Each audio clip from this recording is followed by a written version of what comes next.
Your Majesty, the Queen of Bhutan, His Excellency, the Prime Minister of Bhutan, distinguished guests, ladies and gentlemen, dear friends and colleagues, very good morning to everybody. I'm often asked what the reason was for me to push of setting up the new gazetted Tiger Reserve. The answer is simple.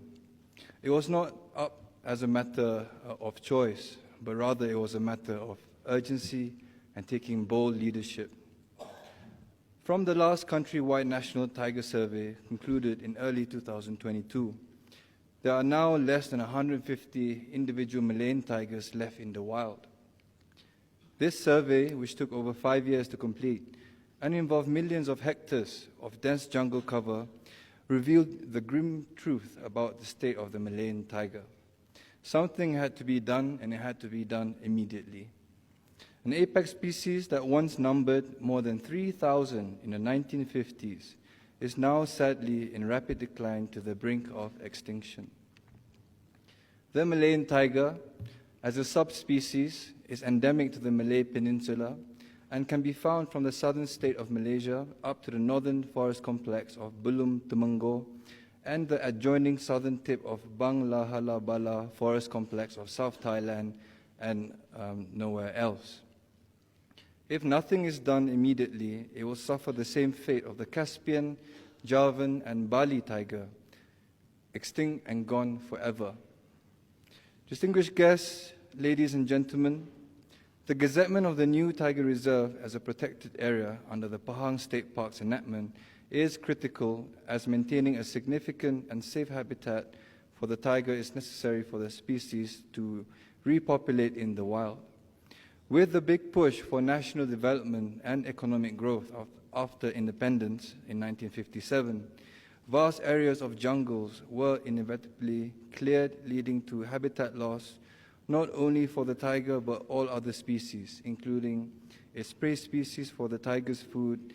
The situation worsened due to the systematic poaching for illegal wildlife trade. Tiger parts are in high demand in East Asia, especially in China and Indo-Chinese countries. Every part of the tiger, from the whiskers, hide, meat, and organs to its bones, has high value in the black market. Syndicated international poachers made their appearance, decimating almost all viable tiger populations in Indochina. Not done with that, they ventured into neighboring countries and eventually arrived in the Malaysian jungle landscape, killing everything they could trap, snare, or shoot. This killing must stop. In certain high tiger population areas, the loss was above 60%. Action must be taken to ensure the bleeding stops. Distinguished guests, ladies and gentlemen, the most critical is to provide more boots on the ground to stop poaching. This challenge was picked up by the Royal Malaysian Police, who since 2019 committed 2 battalions of 1,000 men from the infamous all-indigenous Asli Senoi Perak unit that specializes in jungle trekking to do anti-poaching patrolling. A nationwide anti-poaching operations codename Hassanal Integrated Operation, led and coordinated by the Department of Wildlife and National Parks together with the Royal Malaysian Police, State Parks and Forestry Department, set the ball rolling and has now evolved into a more sophisticated operation with the setting up of the Royal Police Specialized Wildlife Crime Bureau and the Royal Customs stepping up surveillance at all entry and exit ports. The federal government of Malaysia also set up the National Tiger Task Force with a detailed Malayan tiger recovery plan, chaired by the Prime Minister. All these efforts show the level of commitment towards saving the iconic and critically endangered species. Still, there is so much to do, as recovering and repopulating the species is a complex endeavor. To ensure the survivability of the Malayan tiger, there is a need for a multi-pronged strategy. The key is to have a collaborative and collective effort by many government agencies, NGOs, the private sector, technical experts, research institutions, and international organizations. No one body has the capacity to undertake everything to save the tiger in the wild. It is with this background that the Al Sultan Abdullah Royal Tiger Reserve in the state of Pahang was established. Distinguished guests, ladies and gentlemen, this Pahang State Initiative is a much-needed and timely commitment to save the Malayan tiger. To begin with is the locality of the reserve, which is strategically connected to the Greater Taman Negara National Park of Malaysia, an essential and critical tiger range landscape. The forest reserve is contiguous to the national park and will add a further 134,000 hectares of protected area to the Taman Negara Forest Complex, essential for tiger repopulation. This increases the size of the protected areas by over 30%, making the forest complex over 500,000 hectares of protected areas, or to be exact, 5,685 square kilometers of critical tiger range and habitat in the country. The key elements of protection, habitat and prey for the tiger will be managed accordingly to global standards in the reserve. International accreditation such as Conservation Assured Tiger Standards, or CATS, will be registered and adopted to ensure this.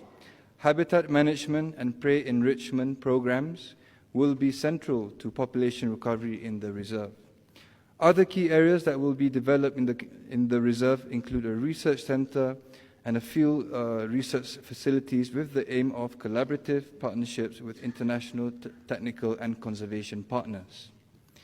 Rewilding, captive breeding, and translocation facilities will also be developed in stages as, when required, supporting the Malaysian Department of Wildlife and National Parks Tiger Recovery Plan.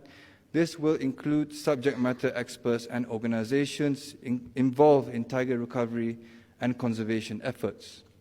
All the facilities and activities in the reserve are aimed at assisting the National Tiger Recovery Plan in line with the Global Tiger Recovery Plan. As I have mentioned before, saving the Malayan tiger requires a collaborative effort, and this is Pahang's strong commitment to the more significant national and global tiger conservation efforts. To this end, I'm here not only to share the plight of the Malayan tiger and the work that is being done for tiger conservation, but also wish to invite all those present here to join us in this critical cooperation and collaboration towards saving the Malayan tiger from its imminent extinction. Your expertise, and not least the important support for the sustainable financing of this critical work, are very much welcome. This Sustainable Finance for Tiger Landscape Conference program is a much-needed and overdue event for all.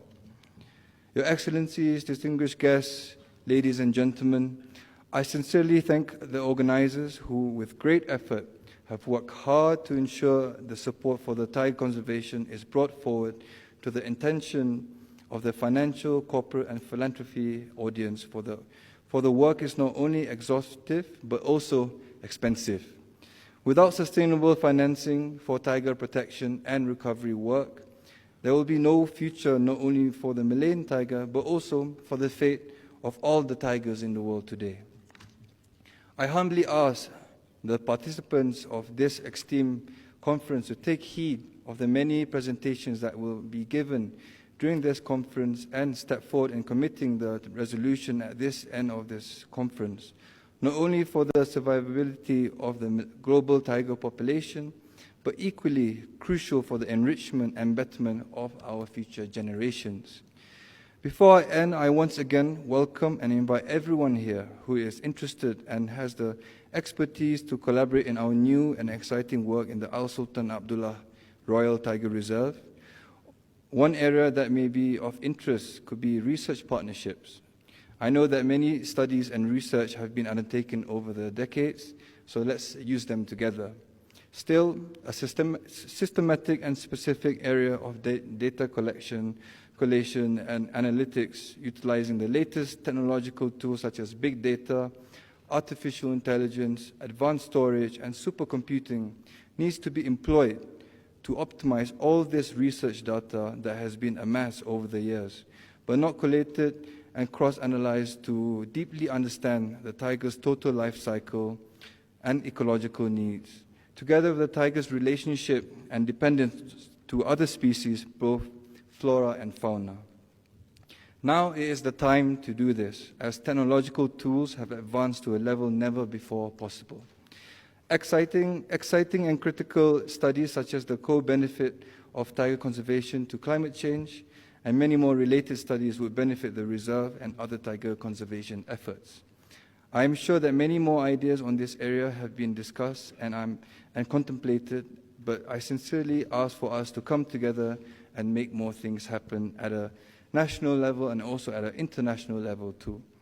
Again, back to this conference theme, sustaining a specialized reserve, its protection and conservation, and executing tiger recovery work is an expensive endeavor. Innovative financial mechanisms for sustainable funding are another area where many experts in this field are present today and will play an essential role in aiding tiger conservation. This is one of the critical areas in which public-private partnerships come into play in the long term, and it has to play effectively. Finally, as for the Royal Tiger Reserve, I welcome all individuals, foundations, academics, corporations, societies, NGOs, and governments to assist in any way they can contribute. Your Majesty, Your Excellencies, distinguished guests, ladies and gentlemen, as I conclude my speech, I would like to congratulate Their Majesties and the Government of Bhutan for demonstrating exemplary leadership and a strong commitment to environmental conservation and tiger protection.